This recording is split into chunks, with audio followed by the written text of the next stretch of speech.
క్రీస్తు సువార్త ఈ వాక్యం మీరు కూడి వచ్చిన మీ అందరికీ కూడా మన ప్రభు అయిన యేసుక్రీస్తు వారి నామంలో మీ అందరికీ కూడా నా వందనాలు. ఇక్కడ కూడి వచ్చిన మీ అందరికీ కూడా ఈ వాక్యం వినటానికి ఇక్కడ ఈ ప్రార్థనలో మీరు అందరూ కూడి వచ్చిన మీ అందరికీ కూడా మన ప్రభు అయిన యేసుక్రీస్తు వారి నామంలో మీ అందరికీ నా శుభాలు వందనాలు. ఎవరైతే ఈ వాక్యం వింటున్నారో చూస్తున్నారో కూడా వారికి కూడా మన ప్రభు అయిన యేసుక్రీస్తు వారి నామంలో మీ అందరికీ వందనాలు. క్రీస్తు సువార్త అని ఈ వాక్యం ఛానల్ ద్వారాగా దేవుడు ఈ సమయంలో మాట్లాడటానికి ఈ సమయాన్ని నాకు ఇచ్చినందుకు దేవుని స్తోత్రం కలిగిన గాక. హల్లెలూయా. మనం ఈ సమయంలో దేవుని వాక్యం ఏంటంటే శాశ్వతమైన ప్రేమ. అంటే ఈ లోకంలో మనం ఏదైనా శాశ్వతమా, ఈ లోకం అంటే మన శాశ్వతమైన ప్రేమ దేవుని దగ్గర ఉంది. శాశ్వతమైన దేవుని ప్రేమ అంటే దేవుడి ప్రేమ శాశ్వతమైన ప్రేమ మనం ఈరోజు నేర్చుకునే పాఠం. శాశ్వతమైన ప్రేమ ఈ లోకంలో ఏదీ లేదు, కానీ దేవుని దగ్గర తప్ప. ఈ లోకంలో మనకి ఏది కూడా శాశ్వతం కాదు, కానీ శాశ్వతమైన ప్రేమ దేవుని దగ్గర ఉంది. మనం ఆ దేవుని కోసమే ఈరోజు వాక్య భాగంలోంచి కొద్ది నిమిషాలు దేవుని వాక్యాన్ని ధ్యానిద్దాం, ప్రార్థన చేసుకుందాం. ముందు అందరూ కళ్ళు మూసుకోండి అమ్మా, అందరూ మోకాళ్ళు వేయండి. ప్రేమ స్వరూపుడైన మా పరలోకున్న మా పరమ తండ్రి, నీ ఘనమైన శ్రేష్టమైన మీ నామాన్ని బట్టి వందనాలు ప్రభువా. శాశ్వతమైన ప్రేమని ప్రభు ఇదిగో మీ మాటలు చెప్పడానికి మీ పరిశుద్ధమైన గ్రంథం నుంచి కొద్ది మాటలు ప్రభువా జ్ఞానించడానికి మాకు జ్ఞానాన్ని దయచేయండి. ఈ మాటలు వివరించడానికి ఆసక్తిని దయచేయండి. మీ ఆత్మను ప్రభువా మా మీద నింపండి ప్రభువా. ఎలా మాట్లాడాలో తండ్రి ఇది మా ఆలోచన కాదు, నీ ఆలోచన ప్రకారంగా మేము చెప్పడానికి జ్ఞానాన్ని దయచేయండి ప్రభువా. తండ్రి ఈ మాటలు ప్రభువా ఎవరైతే వింటున్నారో చూస్తున్నారో ఇక్కడ కూడి ఉన్నారో తండ్రి ఈ మాటలు చెప్పడానికి నాకు ఆసక్తిని దయచేసి వినటానికి మంచి మనసాలకు దయచేయండి ప్రభువా. తండ్రి మీకు వందనాలు తండ్రి, స్తోత్రాలు చెల్లించుకుంటూ ఇప్పుడు చెప్పుతూ ఉండగా తండ్రి ఆ మాటలను ప్రభువా అనేక మంది వినటానికి చూడటానికి మంచి మనస్సు కలిగి అందరికీ దయచేయమని మీకు స్తోత్రములు దేవా, మీకు వందనాలు చెల్లించుకుంటూ ఈ కొద్ది ప్రార్థన మారక్షుడైన యేసుక్రీస్తు వారి నామములో అడిగి వేడుకుంటున్నాం పరమ తండ్రి, ఆమేన్. మన దేవుని వాక్యంలోకి వెళ్ళిపోదాం. శాశ్వతమైన ప్రేమ. మనం మొదటగా 4 మాటలు తీసుకుందాం ఈరోజు. ఈ శాశ్వతమైన ప్రేమ కోసమే మనం నేర్చుకుంటున్నాం. మొదటగా శాశ్వతమైన ప్రేమ ఇర్మియా గ్రంథం 31:2-3 వచనాలు చూద్దాం. మొదటి మాటగా తీసుకుందాం. శాశ్వతమైన ప్రేమ. ఈ లోకంలో శాశ్వతమైనది ఏదీ లేదు, కానీ దేవుని దగ్గరే ఉంది శాశ్వతమైన ప్రేమ. ఇర్మియా గ్రంథం 31:2 వచనం చూద్దాం. 2-3 వచనాలు. బైబిల్ మన అందరం కూడా ఒకసారి పరిశీలించి మనం దేవుని మాటలు మన హృదయంలో భద్రపరచుకోవాలి. ఈ మాటలు ఇర్మియా గ్రంథం 31:2 వచనం 2-3 వచనాలు. యెహోవా ఇలాగ సెలవిస్తున్నాడు. ఖడ్గమును తప్పించుకుని వారై జనులు అరణ్యములో దయనొందరి కనుక ఇశ్రాయేలు విశ్రాంతి పొందినట్లు నేను వెళ్ళి వచ్చుచున్నాడు.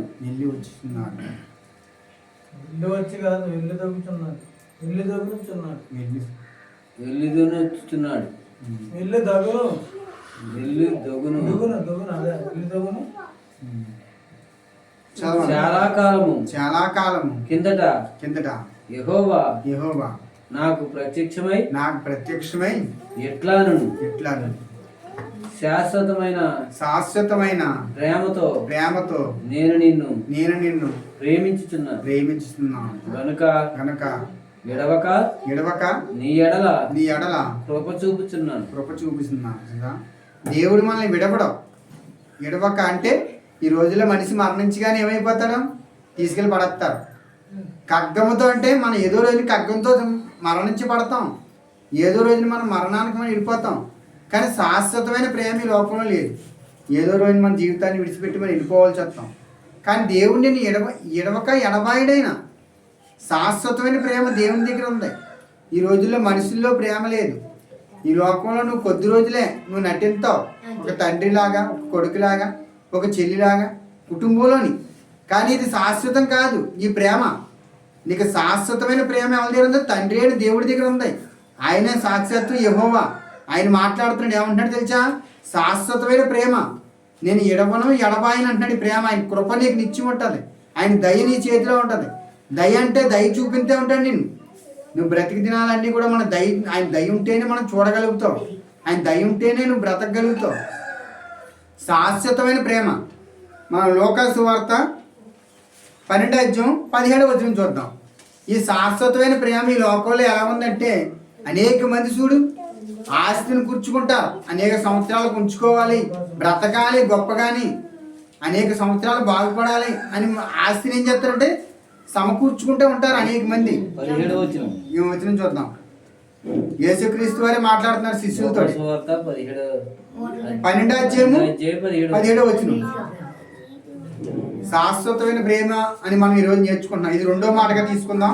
లోకాసు వార్త, బైబిల్ చదవండి సమయం. మరియు ఆయన వారితో ఈ ఈ ఉపమానం చెప్పును. ఒక ధనవంతుని భూమి సమృద్ధిగా పండిను. అప్పుడు అతడు నా పంట సమకూర్చుకున్నటకు నాకు స్థలము చాలదు గనుక నేనేమి చేతునని తనలో తాను ఆలోచించుకుని నేను ఇలాగూ చేతును. నా కోట్లలో విప్పి వాటికంటే గొప్ప వాటిని కట్టించి అందులో నా ధాన్యమంతటిని నా ఆస్తిని సమకూర్చుకుని నా ప్రాణముతో ప్రాణమా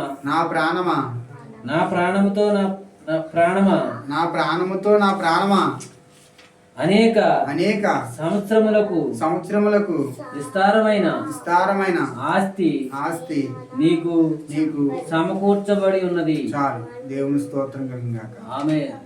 అంటే అనేక సంవత్సరాలకు ఏం చేశాడు ఈ ధనవంతుడు? ఒక ధనవంతుడు ఉన్నాడు, విస్తారమైన ఆస్తిని సమకూర్చుకుంటున్నాడు. అనేక సంవత్సరాలకి నా ప్రాణమా తినుము తాగుము సంతోషించమని అనుకుంటున్నాడు తనలో తాను ప్రాణంతో. అప్పుడు దేవుడు అనుకుంటున్నాడంట, ఈ ఉపమానాలన్నీ కూడా యేసు ప్రభు వారు శిష్యులతో మాట్లాడుతున్నాడు. ఒక ధనవంతుడు ఉన్నాడు, విస్తారమైన ఆస్తి ఉందంట. ఆస్తి అనేక సంవత్సరాలుగా దాచుకుంటున్నాడు. ఎన్నో సంవత్సరాలు బ్రతికేద్దాం, ఎన్నో సంవత్సరాలు చూసేద్దాం అనుకుంటాం ఆస్తి దాచుకుంది. కానీ దేవుడు అంటున్నాడు ఇప్పుడు అప్పుడు సుఖించుము తినుము తాగుము సంతోషించుము అని చెప్పుకుందునని అయితే దేవుడు ఎర్రువాడ ఈ రాత్రి నీ ప్రాణము అడుగుచున్నాను. నీవు సిద్ధపరిచినవి ఎవరి అవునని అతనితో చెప్పు. చాలు, దేవుని స్తోత్రం కలుగుగాక. హల్లెలూయా. అంటే ఇవన్నీ తనలో తాను అనుకుంటున్నాడంట. ఒక ధనవంతుడు ఆస్తి, విస్తారమైన ఆస్తి ఉంది. ఆ ఆస్తి సమకూర్చుకుంటున్నాడు అనేక సంవత్సరాలకి. అతను తింటూ సంతోషించుతూ తాగుతూ గడిపేద్దాం, నా జీవితానికి పర్లేదు అనుకుంటున్నాడు. ఇంకా నాకు అనేక సంవత్సరాలకి ఆస్తి ఉంది, నాకేంటి అనుకుంటున్నాడు. దేవుడు అంటున్నాడు, ఈ రాత్రి నీ ప్రాణాన్ని అడుగుతున్నాను, నువ్వు సిద్ధపరిచినవి అన్నీ కూడా ఎవరై అవుతాయి అంటున్నాడు. అంటే ఇప్పుడు చూడండి, ఎంతోమంది పిల్లలు ఉండరు, ఆస్తులు ఉంటాయి, అనేక సంవత్సరాలకి ఎంతో ఆస్తి అలా సిద్ధపరుచుకుంటారు. అవన్నీ ఏమైపోతాయి? అవన్నీ అలా ఉండిపోతాయి అంతే. ఏది శాస్త్రం కాదు, ఆస్తుపాస్తుల శాస్త్రం కాదు, బిడ్డల శాస్త్రం కాదు, తల్లిదండ్రుల శాస్త్రం కాదు. మనకు శాశ్వతమైన ప్రేమ మన దేవుడి దగ్గరే ఉంది. ఆయన యేసుక్రీస్తు వారు శాశ్వతమైన ప్రేమ. ఈ లోకంలో ఏది నీది శాస్త్రం కాదు, తల్లిదండ్రుల శాస్త్రం కాదు, భార్య పిల్లల శాస్త్రం కాదు. ఈ లోకంలో ఇంతలో కనిపించి అంతలో మాయైపోతావు. కానీ దేవుడి శాస్త్రం, అది నువ్వు గుర్తుపెట్టుకోవాలి, గ్రహించుకోవాలి. ఈరోజు వాక్యం తేటగా నీతో మాట్లాడేది వాక్యం జ్ఞానంతో మీరు ఆలోచించి నేర్చుకోవాలి. ఈ మాట, ఒక ధనవంతుడు ఉన్నంట. ఆ ధనవంతుడు ఏంటి? విస్తారమైన ఆస్తిని సమకూర్చుకున్నాడు. కానీ దేవుడు ఈ రాత్రి నీ ప్రాణమును అడుగుతున్నాను, ఇవన్నీ సిద్ధపరిచి నీ ఎవరి యుద్ధం అవుతాయి అన్నాడు దేవుడు. అందుకే మన దేవుని యందు మనం ఆస్తిపరులు అవ్వాలి. ఈ లోకంలో నువ్వు ఎన్ని ఆస్తిపాస్తులు ఉన్నా లేకపోయినా మన దేవుని కలిగి ఉంటే మనకు మహిమగల పరలోకం దేవుని యంత్రం ఉంది, అక్కడికి వెళ్ళిపోతాం మనం. అదే మనకు ఆస్తి. మనం రెండో మాట చూసాం కదా, మూడో మాట చూద్దాం. మార్కు సువార్త 10వ అధ్యాయం, మార్కు సువార్త 10వ అధ్యాయం 17వ వచనం చూద్దాం. 17వ వచనం చూద్దాం. 10వ అధ్యాయం ఒక రెండు మాటలు చూద్దాం. ఇది మూడో మాటగా తీసుకుందాం. ఒక ధనవంతుడు ఏమైపోయాడు? 17వ వచనం, 17, 18 వచనాల్లో ఉంటాయి మాటలు. 17, 18. 10వ అధ్యాయం మార్కు సువార్త 17, 17వ వచనం, 10వ అధ్యాయం. సమయం అయిపోతుంది. ఇంకొక మాట ఈ తర్వాత ఇంకొక మాట తీసుకుందాం. 10వ అధ్యాయం మార్కు సువార్త 17వ వచనం. 17వ వచనం. ఆయన బయలుదేరి మార్గమున పోవుచుండగా ఒకడు పరిగెత్తుకుని వచ్చి ఆయన ఎదుట మోకాళ్ళను సర్వోధకుడా నిత్య జీవమునకు వారసుడవుటకు నేనేమి చేయదునని ఆయన అడిగిన. యేసు నన్ను సత్వదోషుడని ఎలా చెప్పుతున్నావు? దేవుడు ఒక్కడే గాని ఆ మాటకి మరి ఎవడను కాదు, సత్వదోషుడు కాడు. అంటే ఈ మాట ఏంటంటే, యేసుక్రీస్తు వారి ఒక వ్యక్తి వచ్చాడు పరిగెట్టుకుంటే. ఆయన దారిలో వెళుతున్నాడు యేసుప్రభు వారు. ఒక వ్యక్తి వచ్చి మోకాళ్ళ మీద ఉండి, నేను నిత్య జీవన వారసుడు ఒకటి నేను ఏమి చేయవాలంటే, యేసుప్రభు వారు అన్నారు, నువ్వు ఏం చెప్పాడంటే, నరహత్య చేయవద్దు, దొంగలించొద్దు, వ్యభిచరించకూడదు, నీ తల్లిని నీ తండ్రిని సమ్మానించుము, నరహత్య చేయవద్దు, వ్యభిచరించొద్దు, దొంగిలియవద్దు, అబద్ధం సాక్ష్యం కూడా పలకకూడదు, మోసపుచ్చకూడదు, నీ తల్లిదండ్రులను సన్మానించుము అను ఆజ్ఞలు నీకు తెలియను కదా అని అతనితో చెప్పు. యేసుక్రీస్తు అతనితో చెప్తున్నాడు, ఈ ఆజ్ఞలన్నీ నువ్వు పాటించావా అంటే, నేను బాల్యం దినముల నుంచి ఇవన్నీ పాటించుకొచ్చాను ప్రభువా అంటున్నాడు అతను. అందుకు అతడు బోధకుడా బాల్యము నుండి ఇవన్నీ అనుభవించుతూనే ఉంటునని చెప్పును. అప్పుడు యేసుక్రీస్తు వారు అన్నారు, యేసు అతను చూసి అతను ప్రేమించి చూసా, దేవుడు ప్రేమిస్తున్నాడు, అతను ప్రేమిస్తున్నాడు చూసా. ప్రేమ ఎక్కడ చూసా, ఇవన్నీ అనుసరించుకుంటే వచ్చాడు ఇతను. నీకొక్కటే కొదువుగా ఉన్నది, నీవు వెళ్ళి నీకు కలిగి ఉన్నవన్నీ అమ్మి పేదలకిమ్ము, పరలోకమందు నీకు ధనము కలుగును. దేవుని స్తోత్రం కలిగిన గాక. నీవు వచ్చి నన్ను వెంబడించుమని. అతను గొప్ప ఆస్తిపరుడు, ధనవంతుడు. అలాంటి వ్యక్తి వచ్చి యేసుక్రీస్తు వారి దగ్గరికి వచ్చి, నేను బాల్యం దినం నుంచే ఇవన్నీ అనుసరిస్తూ వచ్చాను ఈ ఆజ్ఞలన్నీ. అప్పుడు యేసుప్రభు వారి దగ్గరికి వచ్చి అంటున్నాడు, యేసుప్రభు వారు ఏమంటున్నాడు తెలుసా, నేను గొప్ప ఆస్తి ఉంది ఆయన దగ్గర, ఎంతో ఆస్తిపరుడు. ఈ ఆస్తి అంతా నువ్వు అమ్మేసి పేదలకు ఇచ్చే, అప్పుడు నన్ను వచ్చి అనుసరించు, అప్పుడు నువ్వు పరలోకంలో నీ ఆస్తి అతుకం అవునంట. ఆస్తిపరులు దేవుని రాజ్యంలో ప్రవేశించరు, కష్టము. కానీ ఆయన ముఖం చిన్న ముఖం చేసుకుండి యేసుక్రీస్తు వారి దగ్గర నుంచి వెళ్ళిపోయాడు ధనవంతుడు. చాలా ఇంకొద్దు ఆ మాటలు, సమయం అవుతుంది కాబట్టి చివరిగా ఒక మాట చూద్దాం. ఇంకో 3వ అధ్యాయము కొలసీ పత్రిక 1వ వచనం చూద్దాం. చివరి మాట, ఇంకా సమయం అయిపోతుంది కాబట్టి టైం.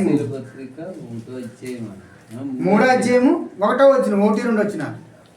శాశ్వతమైన ప్రేమ దేవుని దగ్గరే ఉంది మనకి. 1, 2. ఆ శాశ్వతమైన ప్రేమలో మనం ఉండాలంటే మనం యేసు ప్రభు వారిని వెంబడించాలి. యేసుక్రీస్తు వారిని మనం ఆయన పోలి మనం నడుచుకోవాలి. కొలసీయులకు రాసిన పత్రిక 3వ అధ్యాయము మొదటి నుంచి 2 వచనాలు. మొదటి వచనం చదివి చాలు. మనకు శాశ్వతమైన ప్రేమ యేసుక్రీస్తు వారి దగ్గర. మంచిగా 4 దాకా అయిపోతాయి. సమయం అయిపోతుంది.